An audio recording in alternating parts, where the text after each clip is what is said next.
Welcome to my channel, Glecious TV. Okay guys, iyan po yung ating aswete at ready na po siya para i-harvest yung mga bunga. Ayan, so lumapit po ako dito para ipakita muna yung nangyari. So kapag over matured na po yung aswete natin, so ayan, pag masyado na siyang brown, ay ayan ang nangyayari po. Bumibitak po ng kusa yung bunga, which is ang hirap po pag naulan kasi nababasa siya. At pag nabasa po siya, yung pinaka color niya, itong color ng seed, yung katas niya ay nawawash out ng ulan. So, makikita natin na hindi na siya ganoon ganda yung quality nung kailangan natin na colorings at saka yung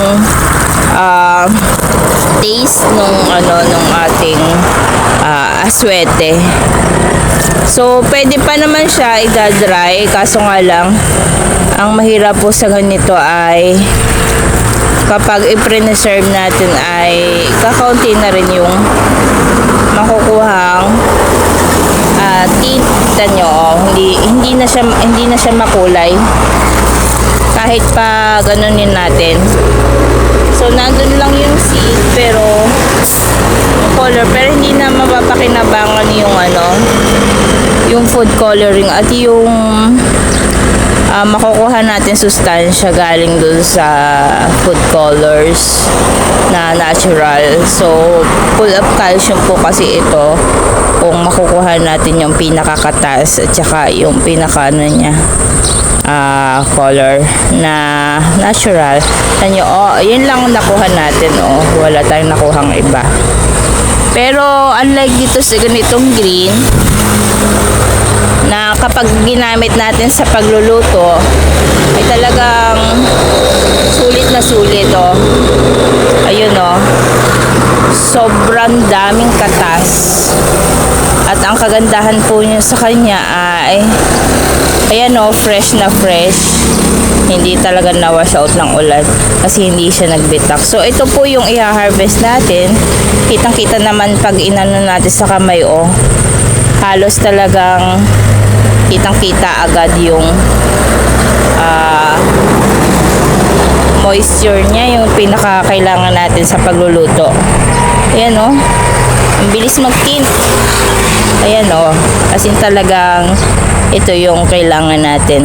So, yan po yung kailangan natin sa paggawa ng aswete oil. Yung talagang meron siya talagang makukuhang katas mula sa seed. Ayan, yung nasa labas. Ayan, yun ang kailangan natin para yung lasa ng aswete ay talagang dikit na dikit doon sa mantika. At saka yung katas nito na kailangan natin para sa calcium ay andun talaga. At saka yun nga, coloring niya ay maganda sa ating cooking. So, start na po natin. Atin na po siyang puputulin hanggang dito. So, puputulin natin dito at ititira natin itong mga sprout para hindi siya mamatay at magtuloy-tuloy po uli ang lago after several months para maka-harvest po ulit tayo after several months.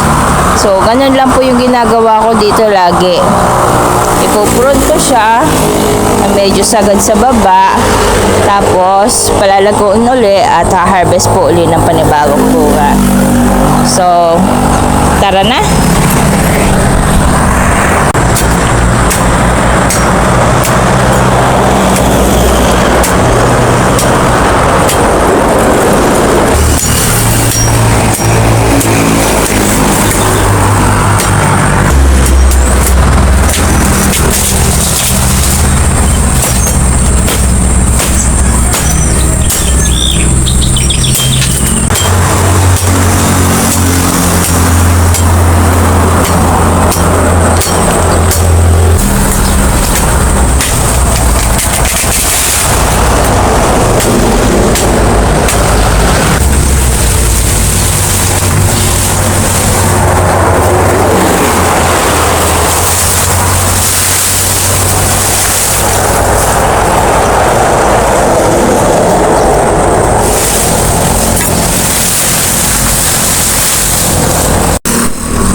So guys, ayan po. So naputol na natin yung aswete tree. At yan po yung mga bungang pakikinabangan natin ay yung green. Huwag na itong brown kasi masyadong dry na at kakaunti na yung tint niya. So pag sa market naman po sa sa palengke, ina-accept pa naman po yung mga ganito, yung seed na galing dito kasi dinadry talaga siya pag sa palengke para hindi siya amagin. Pero kung direct cooking po kayo, mas better ito sa direct cooking. Pero kung pan-deliver sa palengke, ito po, para hindi po malugi ang mga magtitinda sa damage kapag inamag. So kailangan dry pag sa palengke. Pwede rin naman po itong i-dry, kaso medyo matagal-tagal kasi sobrang dami po niya ng moisture content. Pero I prepare this kasi mas malasa po ito compare sa dry. Kasi po ako ay per personal consume ng aswete oil. So ito yung gagamitin ko. Ito po yung pinagputulan.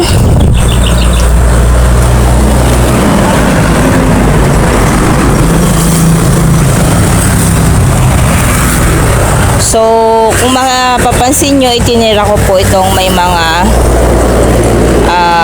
suloy na para mag-continue growing siya at hindi mamatay yung puno. So, pag lumago po uli siya, ay magagamit po uli natin dalawa. Isang sanga for trailings na gagamitin natin sa vegetables at isang bunga. Yun po ang pakinabang ko dito sa aswete. So, ang gagawin natin ngayon, tatanggalin natin mga dahon para makuha yung sanga para magamit ko for trailings. At ito naman pong bunga ay gagamitin ko for aswete oil.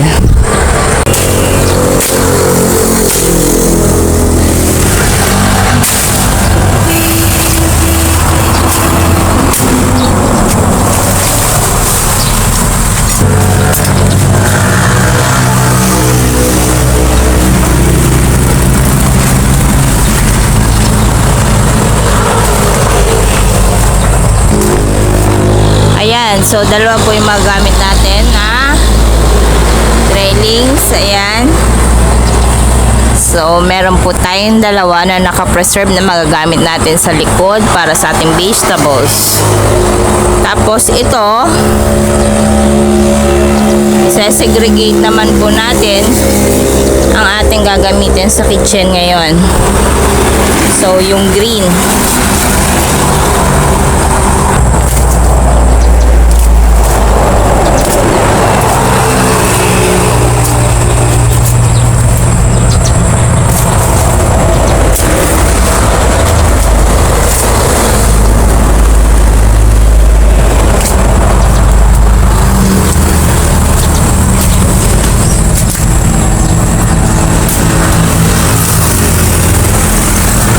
Guys, papakita ko nga pala sa inyo yung kable ng kuryente na pwedeng, ayan, yung mga kable ng kuryente na pag tumaas ang mga halaman dito ay maaring sumabit dyan yung mga dahon-dahon, yung mga sanga-sanga. So, kailangan, dito talaga ay medyo cleared. Ayan. Para hindi po maano ng ating kuryente. Kaya dito lang po ay mga low type of plants. At saka tumataas naman po siya kahit luar po ay talaga mabunga pa rin naman. Kaya okay lang. Marami po tayong market na mga aswete. So, ito na po yung ating selected na aswete na gagamitin natin for aswete oil para sa ating kitchen. So, yan po, kitang-kita nyo ay mga kamay may mga tint kasi dahil sa pagbabalat ng aswete.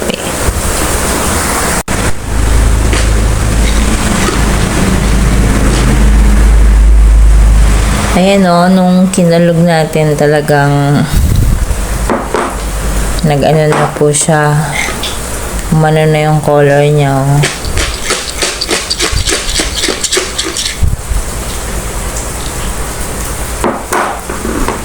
Yan.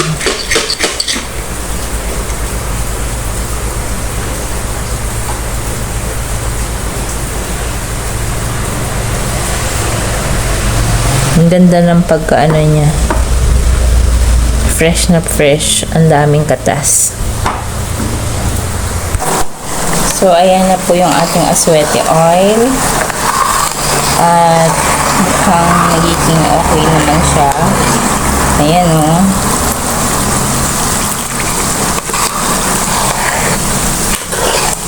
Ayan.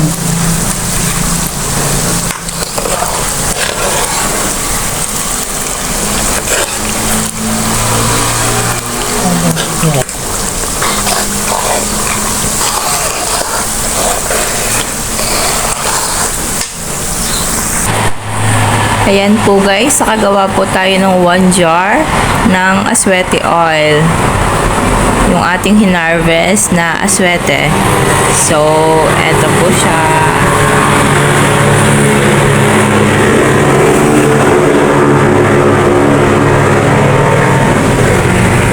Meron na tayong preserved na aswete oil. Thank you for watching.